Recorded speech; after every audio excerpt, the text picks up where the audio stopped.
met most of you last time, is not it? I remember you, right? Yeah, you also, yes.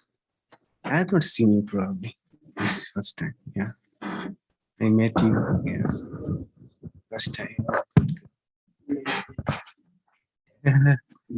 Good, good. All right, so very happy to be back after a year. And this time I chose Keno Upanishad. Okay, we shall look at it. We start with a peace chant. Do you have the text of Keno Upanishad with you? No problem, no problem. Just you can call and response, okay? That is the peace chant, means before we start Upanishad, there's some peace chant. This is tradition, okay? And of course, the peace chant for Keno Upanishad is also very meaningful. It really is very good introduction to Keno Upanishad. So we shall do a call and response. And before that, the meaning is this, that it's a prayer. Let my limbs and sense organs all be strong so that I can sit properly and get benefited from the study be fruitful. Then what the mantra says, that everything is that spirit, Brahman. Which spirit, which Brahman? Which has been mentioned in the Upanishad. Because Upanishad is the only book or text which speaks about all-pervading spirit. That spirit, let that spirit be with me. And let me be dedicated into the pursuit of that spirit. And all the virtues of the Upanishad, let those virtues be in me so that I can grasp the teaching and assimilate the teaching and practice the teaching. This is the essence of the mantra. Om Apayantu mamangani. Apayantu mamangani. Bak prana chakshuhu. Bak prana chakshuhu. Srotram atho. Srotram atho. Balamindriyani, balamindriyani, cha sarvani,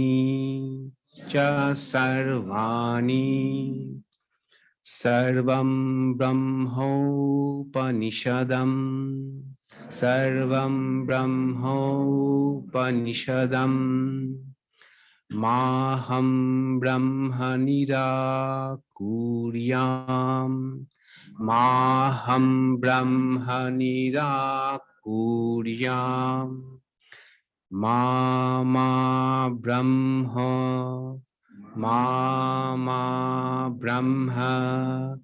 nirakarot anirakaranam astu anirakaranam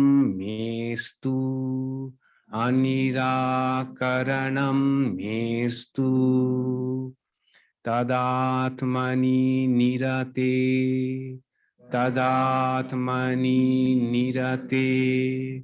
ya upanishatsu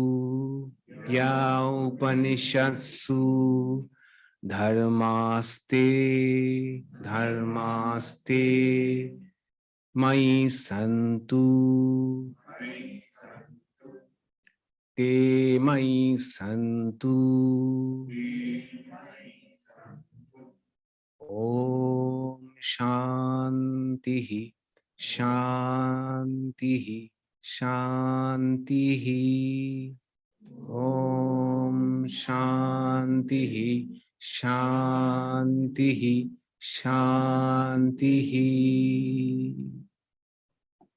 Very good. Some of you might have read Upanishad, studied Upanishad. For some of you, it is totally new. Okay. Assuming it is new, I give a very brief overview of what Upanishad is. Okay. Context, let us contextualize. Thing is this, as I understand. In the ancient time in India, many people were awestruck by nature. Awestruck, this immensity of nature. And the natural response where they composed many hymns in praise of the nature. Those are called mantras. And after being awestruck by these natural forces, beauty and immensity, vastness, there were two types of response in their mind. One was, what should I do for these forces? What should I offer for these forces? They found out different rituals offering in fire in the service of these forces. The air, the rain, the thunder, all sun, moon, all were sources of wonder for them. And the response was, let us do, offer. Okay. And those mantras were called Samhita. Samhita means how you should offer things. And as human beings are, if we get into something, we go more into them, more details. So it became very intricate rituals, which the modern form is Homa, fire sacrifice, that had its origin in that period, Samhita period. Another response was inquiry about these forces, about this vastness, what is in there, and philosophical inquiry, which took also another aspect of inquiring about ourselves, what we are really. Are we this limited body-mind, or there is something else in us? Those line of inquiries are called Upanishad. One of the meanings of Upanishad is the secret teaching or the mystical teaching. The known meaning of Upanishad is sitting, upa, ni, down, sitting near, down, before a guru. Okay, Upanishad. But there are other meanings also. Upanishad means mystical teachings, secret teachings. Why they are secret or mystical? Because this group of people who were inquiring about our true nature, or is there any reality which is behind what we are seeing, they were always a small group of people. Most of the people were happy with propitiating these forces through offering of sacrifices. So this teaching remained in the hand of only a handful of people. And so the secret teaching. Also mystical teaching. That mystical in the sense that it is not very easy to understand, full of paradoxes, and it defies our usual mode of logic or reasoning. So mystical teaching. We shall see some of the samples here in the Keno Upanishad. One such Upanishad is Keno Upanishad. And why I chose Keno Upanishad? It's a small Upanishad, only having 44 verses or 44 mantras. But it's a complete Upanishad in the sense it first tells us the highest teaching. In that highest teaching is embedded the goal of our life. then it tells us what this goal, what good this goal will do to us. What is the purpose of pursuing this path? And finally, it will also spell out the way to the goal. Okay, so the goal, the way, and what good will it do to us? All the three things that are needed for spiritual seekers, all can be found in Kena Upanishad. It's a complete Upanishad. Now, whether we practice them or not, it's a different thing. But at least in theoretical level, everything, knowledge, a clear-cut concept or clear knowledge about the goal, the way, and its relevance to our life, all are spelled out in the Upanishad. When I say spelled out, I mean not obviously. There are implied, implicit. We have to sometimes read in between the lines. Then we find out that a wonderful picture comes out. Okay. To give you a heads up, we may say that our end goal of studying Kena Upanishad is to draw three concentric circles, which we shall come at the end of the 3 series lecture. And while we are going through, you also try to find out what these 3 concentric circles Upanishad is speaking about. And finally, the picture will emerge of 3 concentric circles. Okay, so that's a quiz for you. Those who wanted to avoid quiz cannot. Okay, Kena Upanishad. So the Upanishad has 4 sections. As I said, brief. The first 2 sections, the highest teachings are given.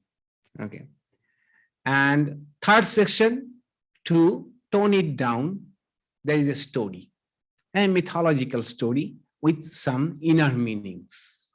And finally, in the 4th chapter, how to assimilate the teaching that the Upanishad has already told us. Okay, these are the 4 chapters. Today we shall take up the 1st chapter, that too only 4 mantras, 4 verses, which will give the essence of the 1st chapter. So it is like this. And this Upanishad is interesting that 1st mantra is a question and the rest of the Upanishad is answer. Imagine how powerful the question is. And who is asking the question? A student to a teacher. So, and the question is so powerful, the teacher had to then devote 43 verses to answer the question. Okay. So the thing is like this. One student, as was the custom there at that time in India, a spiritual seeker would go to a guru and ask a question, then conversation will start.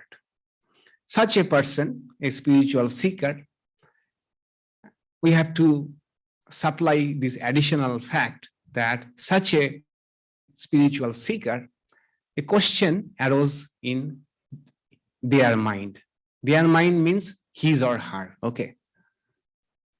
Gender neutral, their mind. So this question came to their mind that what is our experience? That we are seeing, hearing, touching, smelling, all the things. So these are all information coming through the sense organs, and mind is synthesizing all information, okay, and making it a whole, a wholesome knowledge about the world around us. The question was, are we human beings only a passing synthesis of information? Is it not so? Moment to moment, if we look at us, what we are just synthesizing information. This moment, look at it, a lot of inputs are coming. Mind is synthesizing all. We are getting some information. So are we a bundle of continuous flow of information, or is there anything beyond that? That is the question of the student. So he goes on. You can repeat after me, okay? Easy mantras. Om Kena Ishitam Na Ishitam Patati Preshitam Manaha Kena Pranaha Prathamaha Praiti Yuktaha Kena Ishitam Bacham Imam Badanti Chokshuhu Shrotram Kau Devo Yunakti. Okay. So the name of the Upanishad, Kena Upanishad. Why? The first word of the Upanishad is Kena. Kena. Okay. Just if you have heard about Isha Upanishad, the first word is Ishavasam. This Upanishad is also takes its name from the very first word, Kena. Kena means by whom, not Bengali Keno. Spelling is same. So there is a joke into that. Bengalis will get it. So someone said that let's read Kena Upanishad. And the student says, Kena Upanishad porbo? So in Bengali, spelling is same, Kena, but it means why. Why should I read Upanishad? Okay, Kena Upanishad. So the student is asking this question that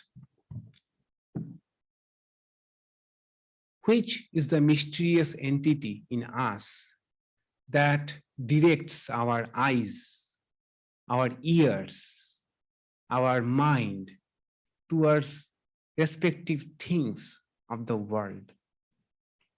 What is in that which directs even our vital energies? Because we shall, our usual conclusion will be, well, eyes, ears, speech, mind, all are powered by energy. That's it. Energy is driving everything. But the student must have noticed something. They must have noticed that mind, eyes, then even our energy, all of them are changing. Mind is changing. We know today I am not my mind is not good enough. Now I am happy. So it is changing. Mind is changing. Energy, we find today I don't have much energy left. Okay. They are changing. And they can be objectified. That my eyes, okay, my ear, my mind, my energy. So all of them are objects. All of them are objects. So where is the subject? Who is watching all of this? Who is knowing that today my mind is not good? Who is watching the mind? Who is watching the energy level is low? Is there anybody, anything like that? Any mysterious entity like that? And he uses a word, pranaha prathama. Pranaha prathama means here preeminent. The vital energy among all our limbs and senses, vital energy is what is very preeminent. Without that, our things don't function well. But even there is something which appears to even drive our vital energies. What is that mysterious entity? Please, this is my question. Okay, this is the question. The question is this, that I can see, I can understand that this is my eye, I can feel this is my ear, my speech, my mind, my energy, my hand, my leg, my head. So these are all objects and these are changing.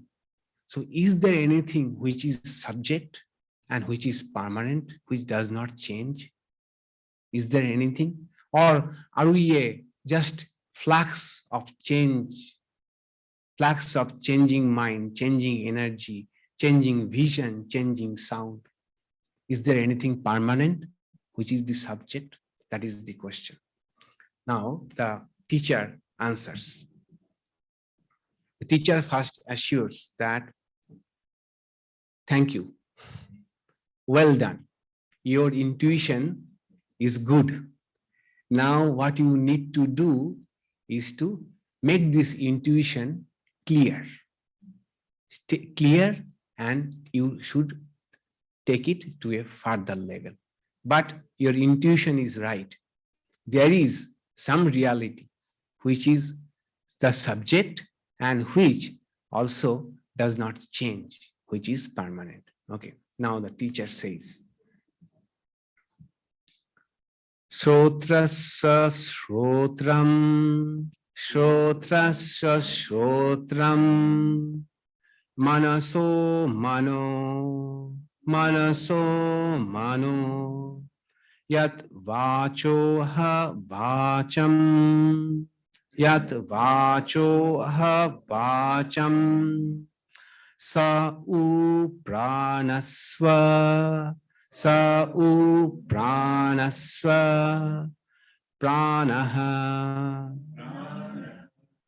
Chakshushaha, Chakshushaha, Chakshuhu, Atimucca, Atimucca, Dhiraha, Pretva, Asmat, Asmat, Lokat, Amrita, Bhavanti. Good.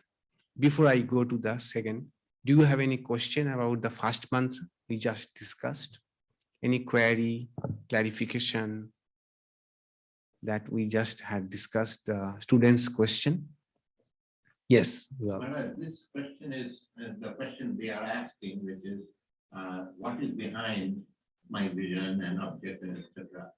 That question is a fancy question to some of us. For example, I don't have to know what is behind it. It's the nature of things. If the sky is blue, well, because of the wavelength, it scatters the shorter wavelength.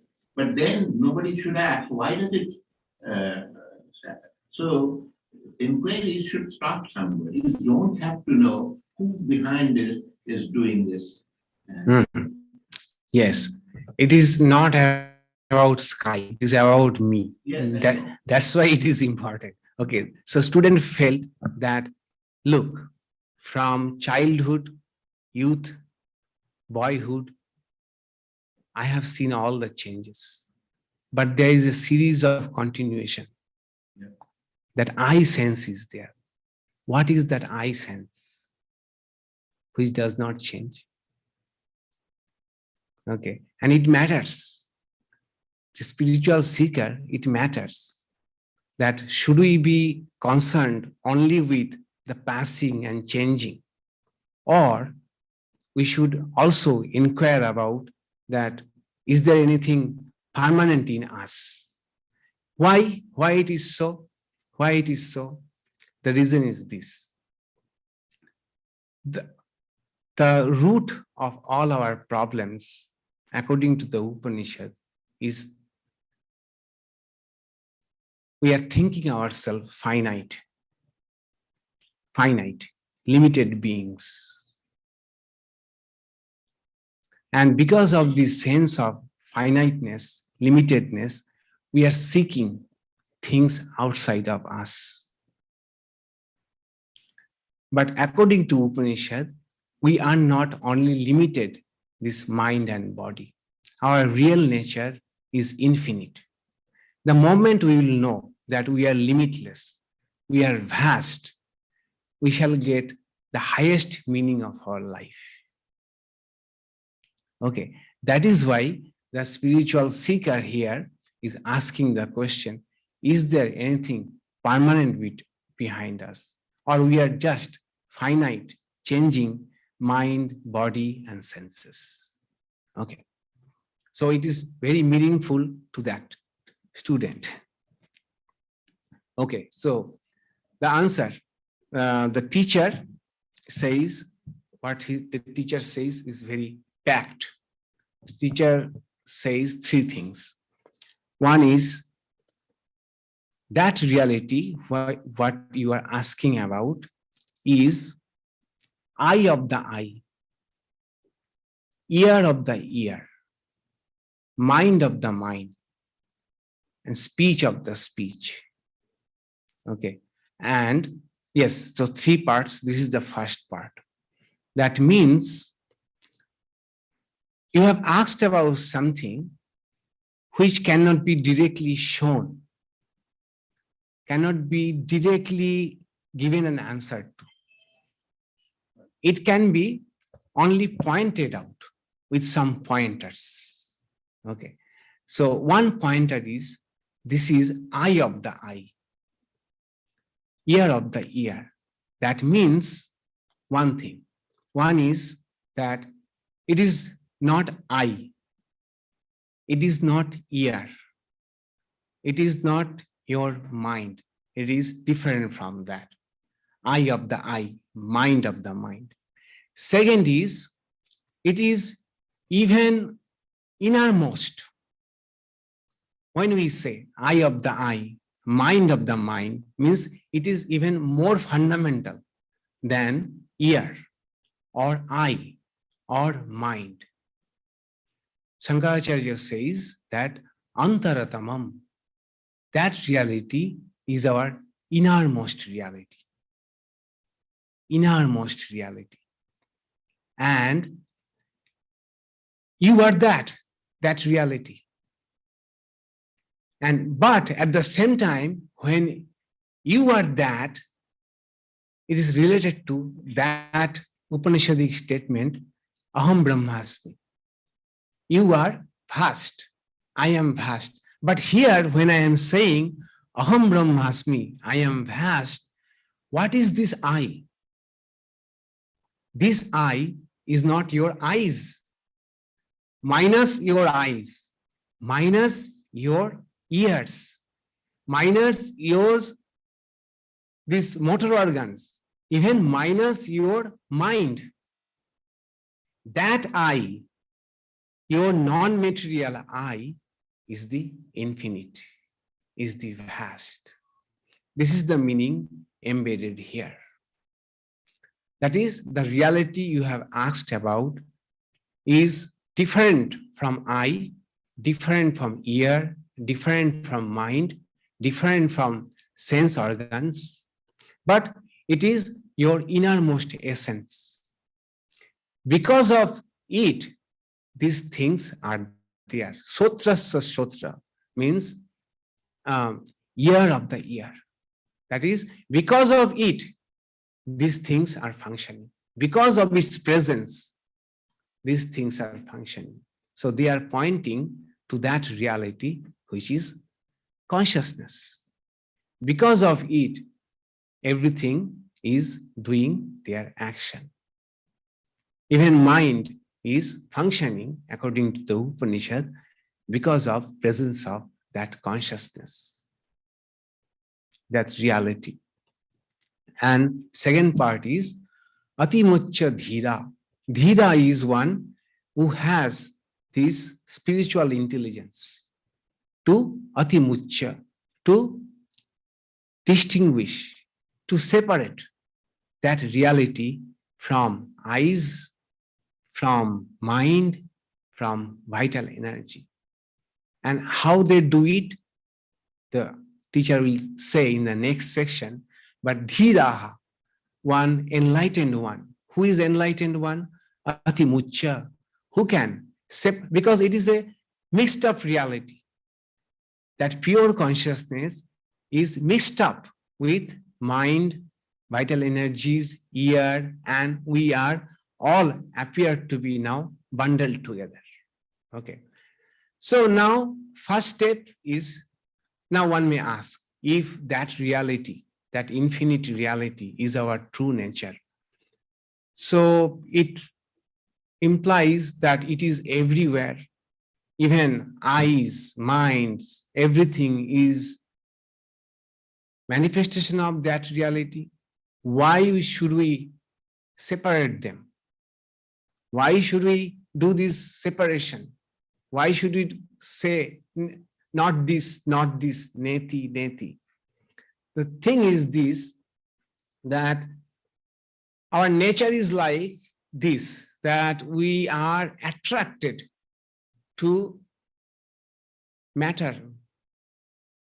We cannot appreciate the spirit behind the matter. As it were, we by nature, it's a manufacturing defect. Katha Upanishad says manufacturing defect, that the sense organs, the mind, they are extrovert, and they, although in ultimate analysis, the entire world is nothing but that spirit and manifestation of the spirit, but we are more attracted to the material part. So first is to say no, no, no, I am not this, and go to the innermost core of our personality, which is spiritual. And the moment we can recognize that spirit and identify that as our true nature, then we shall see that everything else is nothing but manifestation of that same reality. Sri Ramakrishna gives the example that when we are reaching roof, we are first telling the step is not the roof, this is not the roof, and ultimately we go to the roof, and then we say that the same material out of which the roof is made, the steps are also made out of the same material. Okay, so first Upanishadic method is to say no, I am not my body, I am not my mind, but my real nature is the spirit, which, how can we find it? Through our consciousness principle. It will come in the next section.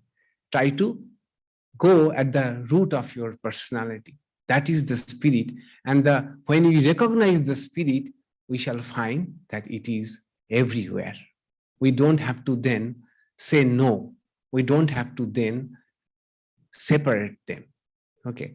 But a dhira, a person of spiritual intelligence, first has some form of this discernment between what is matter, what is spirit, what is my true nature, what is my temporary nature, what is the subject, what is the object. That at the beginning they have to do. Then what will happen? Pretta asmat lokat amrita bhavanti. They transcend the sense life. Our life is sense life. For most of us, this world is all there is. That is the only reality. Whatever is perceivable, graspable through our senses, that is the only reality.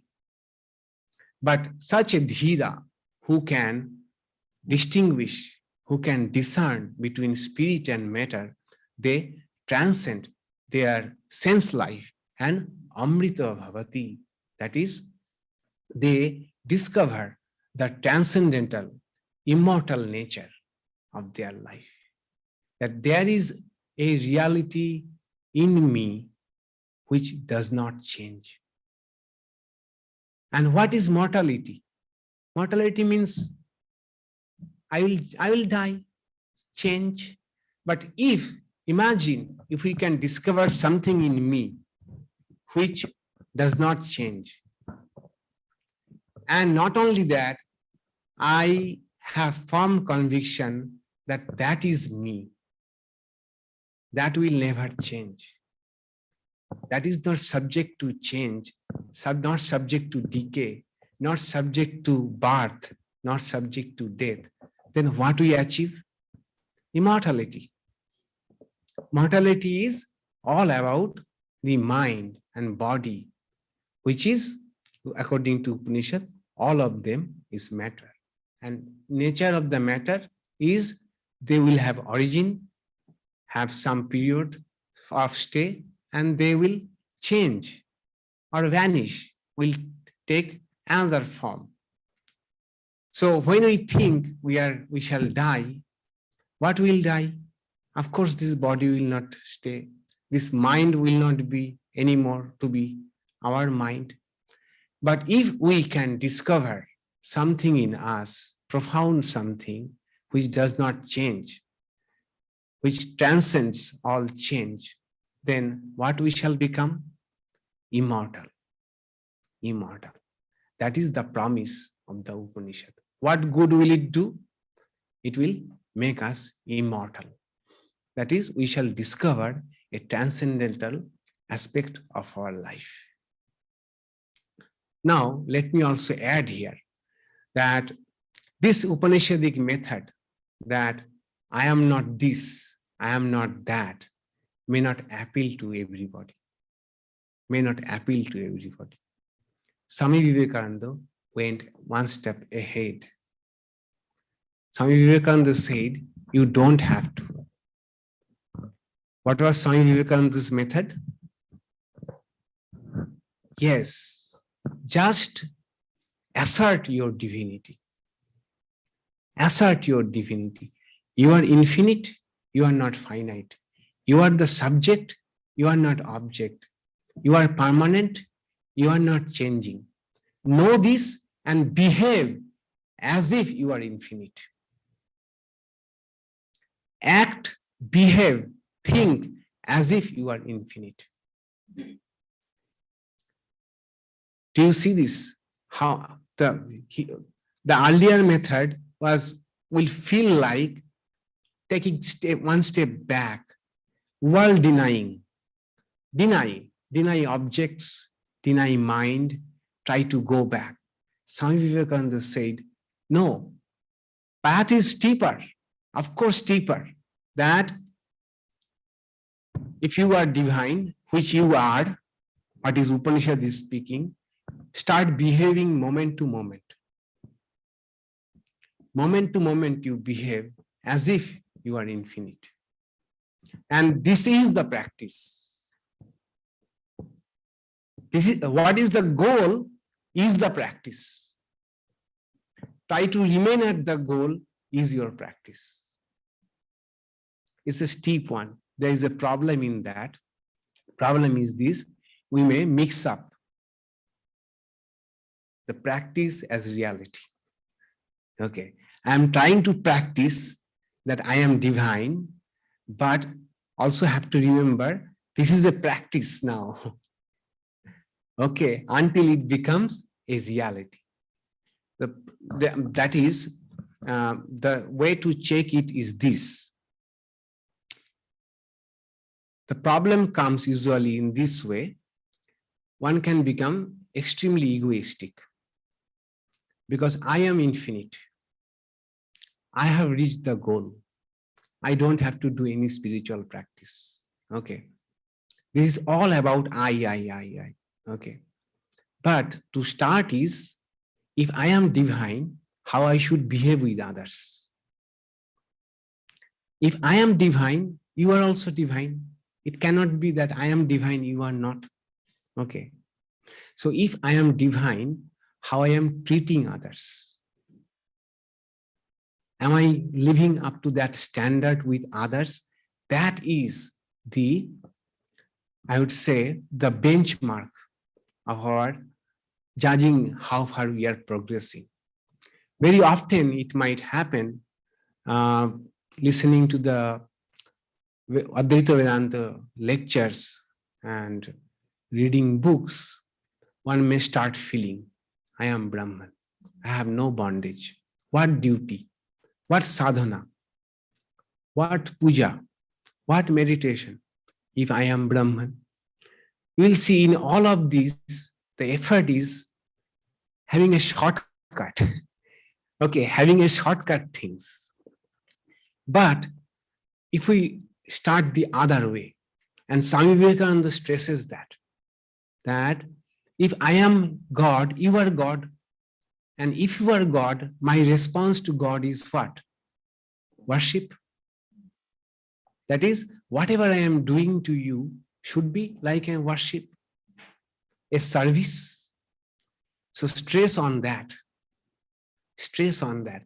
That's why Swami Vivekananda's practical Vedanta lectures, if you study all the 4 lectures that he gave in London, he always emphasized this, that behave like a God. How?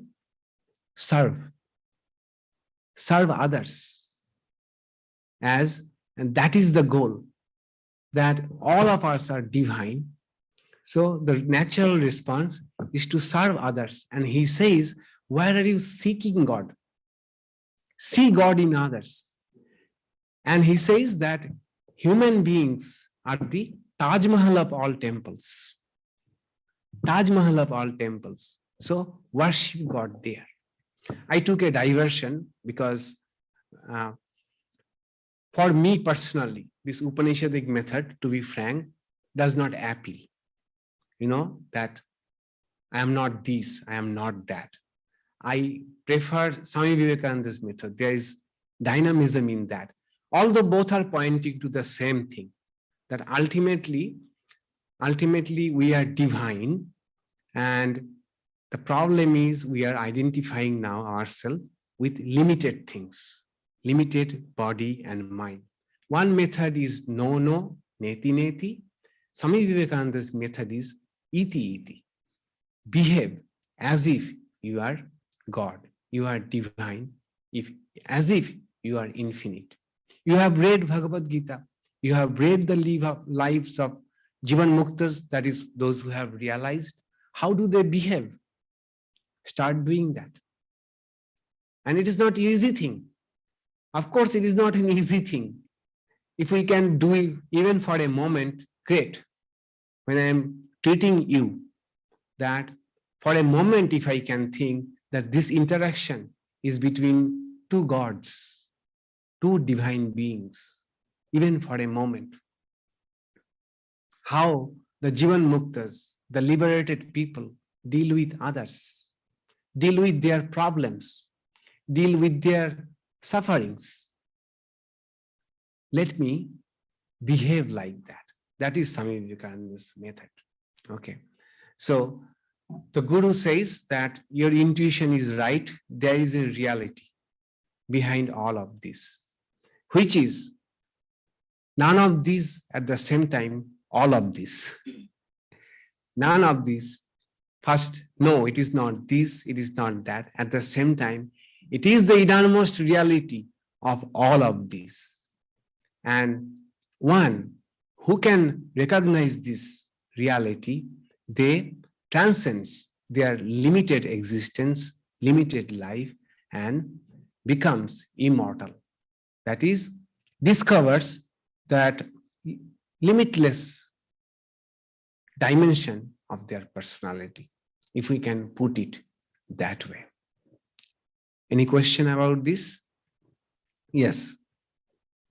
How does the going about our daily life? What change? Okay, once we embrace that, how is that going to be? What does it look like for me in my daily life? Yes, very good question. You will always see the world with a big picture, the large picture. Okay. What will happen most of the times, we get caught up in things because we are in another way of looking at it will be, imagine living in 2 dimensions. Okay. And suddenly you find out that you have a third dimension. What will happen? The two dimension will be like a picture before you. You are not caught up in that. Okay. So when we know that we are immortal or infinite, a few things we'll lose. That I have found, that I have understood. We shall lose a few things. We shall lose our capacity to be anxious, our capacity to be worried. These things we shall lose, because then we shall find that what I am worried about, what I am anxious about, these in the whole picture only a minor thing, a minor thing. For the time being, we feel like we are gone for these little problems and we assume blow them up. But if we have a large picture, then easy to navigate. We know it is only a small block in the whole city. I should not be frightened about it. That is a very, I would say, practical benefit of living in immortality or infinity. Yes. I think it changes everything when you have that understanding. Yes. For instance, a lot of what we do is to get things or to have a certain situation. Mm-hmm. If for everything, we might not chase that anymore. Yeah. We already have it. Yes. It might Yes. change how I view other people. Mm-hmm. They're no longer other. That changes the way I view them and interact with them. Death. How much are we driven by death? That's no longer a thing. Yes, of course. Literally, if you follow it, it literally changes everything. Everything. Yes. As I said, the Upanishad says that all our root, we have some existential problems. And according to Upanishad, our root of all of our existential problems is we are thinking ourselves finite or limited. And that is motivating us to chase things which we don't need. And even if we get them, we don't feel that we are complete. And according to Upanishad, not only according to Upanishad, in fact, recent studies in psychology has found that human beings has always had and has an yearning for a higher reality. Human beings want to connect to a higher reality, either through surrendering to it, either feeling oneness with it. It is hardwired. They have found it is hardwired into our brain that human beings seek infinite, try to connect with infinite. There's a very good book called Awakened Brain by Lisa Miller. Awakened Brain, by Lisa Miller of Columbia University.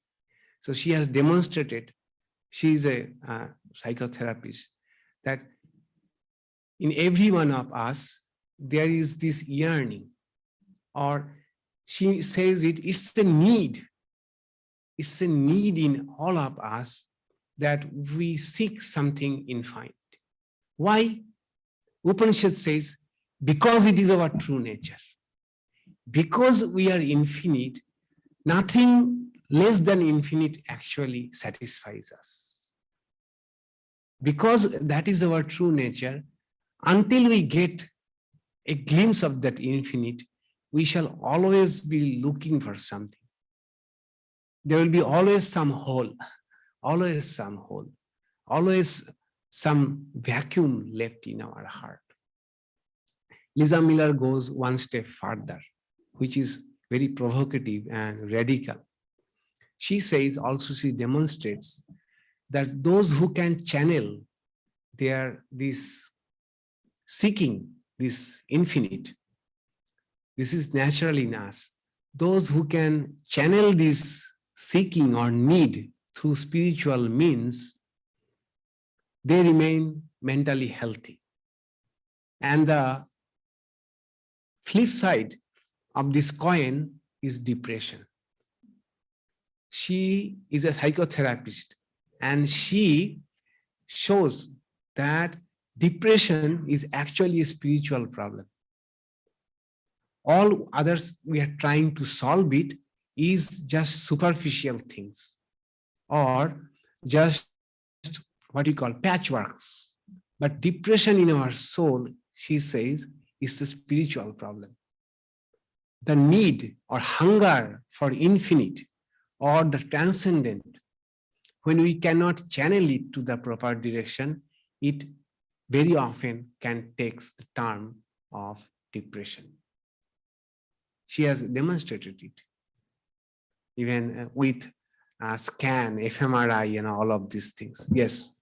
Did you say that if you don't channel, you will become depressed, or if you channel, but if you fail, you become depressed? What did Lisa Miller say? Oh, Lisa Miller, her study says that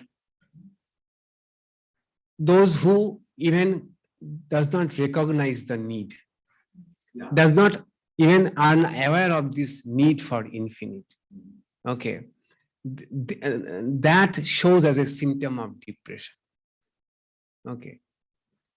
But those who can channel this need of infinite through some meaning in their life or transcendence in their life, they remain healthy. They remain healthy. Yes, go ahead. I have two questions. Yes. The immediate question is out of this. Mm. So there are these people who never think. Mhm. Those are wired, they don't think. Mhm. So it seems that they will not be depressed. Yeah, maybe. But you said that they should be depressed. No, no, no, no. Then what did you say? No, it is not like that. Means for some, it surfaces as a depression. For some others, it is hidden. It is hidden. It has not expressed as. The point is, no, we should not be that we should be depressed. No, not like that. She shows that source of many of our depression is spirituality, lack of spirituality. Okay, this is the point she is trying to make. Yes. Yeah, for example, so Anthony Bourdain, I feel like he probably reached the top of his, profession, but still he felt. Yes. more. Point. Yeah. And Exactly. I think a lot of people who have reached the top, Mm. either they have not channelized this Yeah. need for something great. Right. Thing is that many people can find this transcendence through different meanings. Not that everybody has to pursue non-dual Vedanta or do puja. Okay, but the need for transcendent reality, whether you call it infinite or not, that is a must for probably all of us. And until we can really get it from some or other sources, there will be always a vacuum in our heart. This is what I am trying to say. Yes. Just on that, I wanted to add, and maybe you didn't say that, I wanted to add that even people, for example, me, who are saying that, yes, there is a bigger purpose, the life as I see it is a well. So my wiring is working. But then can I not be depressed? Yes. Still you Even can. if I'm seeking that, I'm not depressed. Yes. So this doesn't say I will not be depressed. No, there still can be. There still can be. So the only positive statement is if you are seeking and you somehow realize it. then Yeah. you will not be depressed. Yeah. So Sri Ramakrishna will not be depressed. No. And it's a spectrum. Okay, it's a spectrum. It's a spectrum. For some, they are not seeking, neither they are depressed. That also could be that neither they are seeking anything, but not that is depressed. According to her, that this spirit And I mean, these we have the why we at all went there. The point is, all of us, there is a need or hunger for transcendence or infinite. That is what the Upanishad is speaking about, that reality, okay, which is the eye of the eye, ear of the ear, mind of the mind. Okay, yes, you wanted to ask something. I think something that I'm thinking is, like in my case, I Mhm. feel like need for meaning is more important than need for infinite. I'm not sure if I'm seeking infinite. Yes, yes, But yes. I'm definitely seeking So some meaning, some yes. purpose. in Right, life. right. So I don't know how do I reconcile. Exactly. both. Exactly. So need for meaning is intrinsic. Okay. And we are now studying Upanishad. In Upanishad, in this paradigm, this meaning can come only from Atman, which is infinite. Okay. But does it mean that this is the only thing? For we have to take a step back here. Okay. In this paradigm, that infinite Atman is the true source of meaning. But many people can find meaning in just loving God, not as an infinite or any being, just loving as my own self, and they are perfectly fulfilled. Okay. In this paradigm, this need for meaning comes from infinite. Okay. Yes. Yes, Suman, go ahead. Following her question, Huh. it's a very tough truth, Hmm. and like we can read, Hmm. we can realize. Huh. Is it possible? Can people function properly after realization? Yeah. Oh, of course. Why not? They function even better. Even better. You know, you ask that question. My own study of advanced spiritual seekers, they are very good at worldly when they do worldly things. Whatever we call worldly, okay? They are better than us because we lose a lot of our mental energy in unnecessary things, fretting and fuming and worrying about not with the work, but what the consequences will be. They keep a bigger part of their mind in the transcendental reality. And with rest of the mental energy, they attend their work and we see marvelous things they do attend. To give an example, just a few days ago, we were in Camp Taylor in California, where Swami Vivekananda stayed for 14 days. For 14 days. And there is a stream passing by. And one day Swami Vivekananda was walking by and a few boys were trying to shoot these floating eggshells, okay, with their guns. And they could not target well. Swami Vivekananda smiled and the boys did not like it. So they challenged Swami Vivekananda that it appears that you are a great, you have great aim and a great shooter. Would you try? Swami Vivekananda, okay, yeah, give me. And he shot 12 eggshells, one after another, without missing any of them. So the boys were very much surprised. They asked, it means you have practiced a lot. Swami Vivekananda said, first time I am doing it. Then he said, the secret is concentration of mind. Concentration of mind. That is, point is what I have seen, that since a big chunk of their mind, if we are allowed to say in this way, remains in the transcendental realm or God, they are able to function. with rest of the mind, what they have, whatever they do, they can do very perfectly. They can do it. The Sumans, so your question that after illumination, whether they can work? Yes, because after illumination also, everything remains as it is. What has changed? The way of looking, the outlook has changed. Yes. Mhm.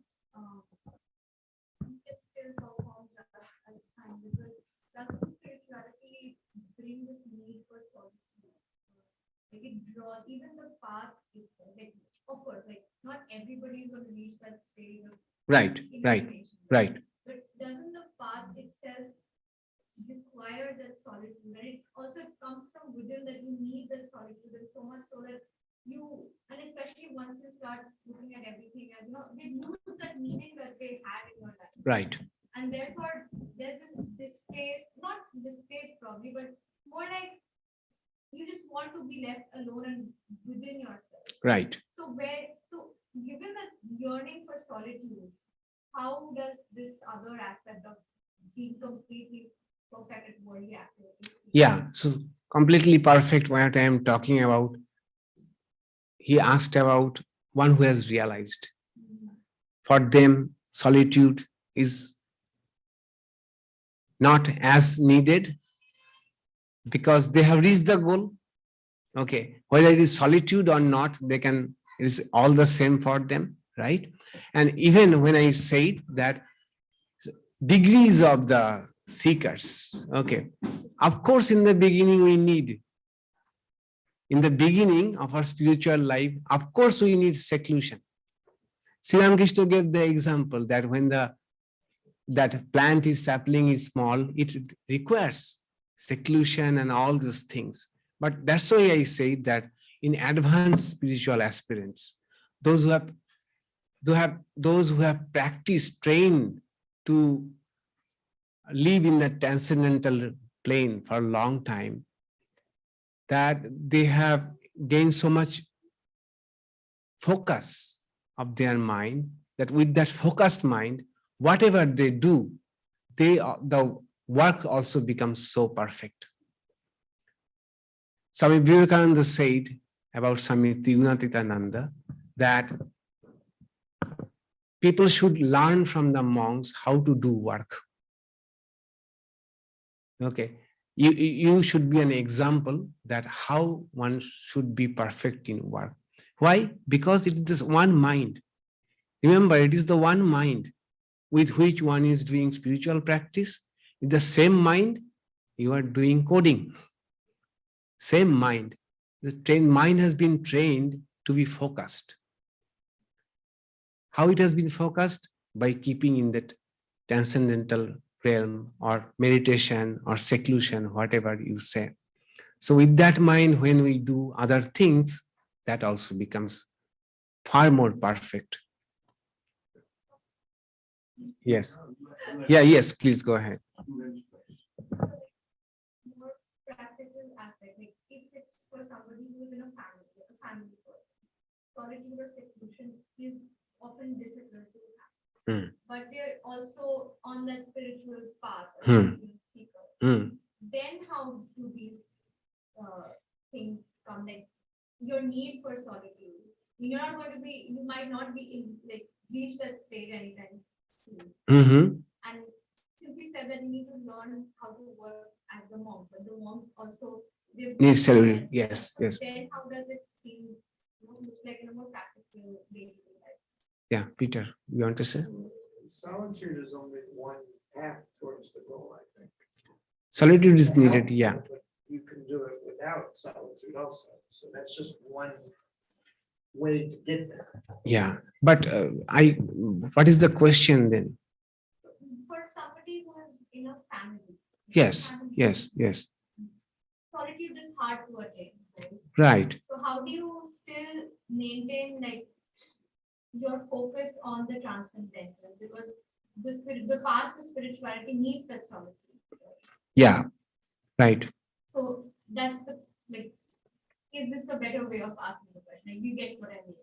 I understood. At first, But previously you said that you need solitude. Okay, solitude is needed, and now you are asking that how to get solitude.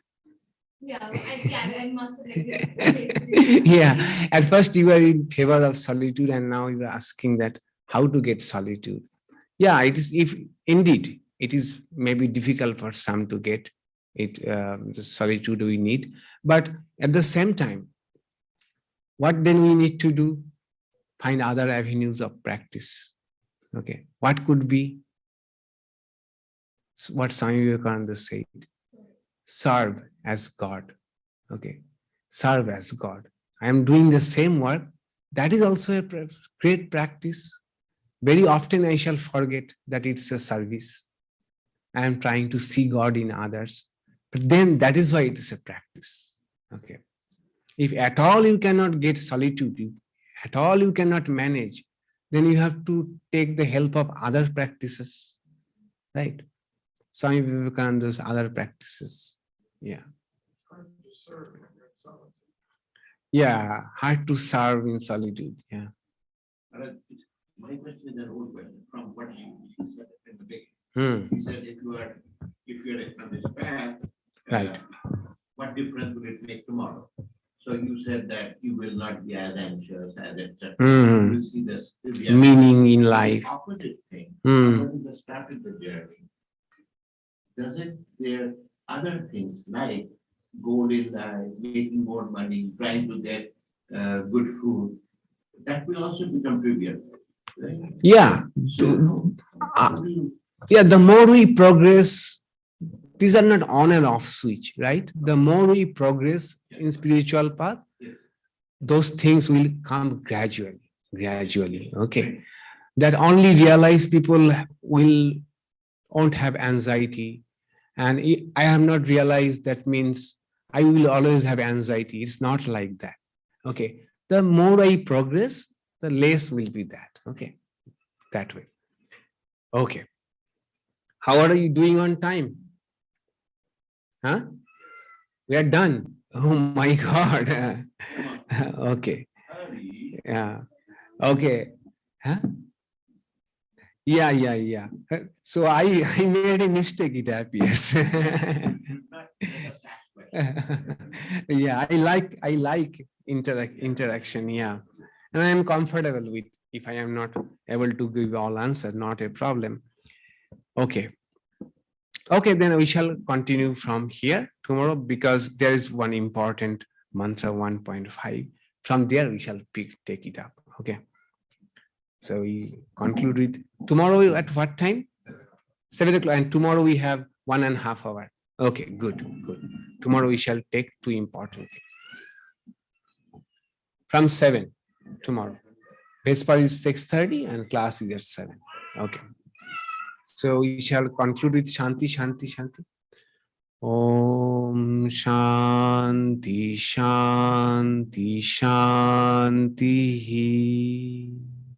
Om peace. Peace be unto all.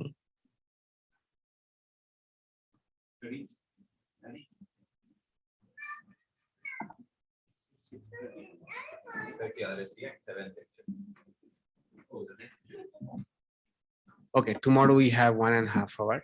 Then tomorrow we shall take up.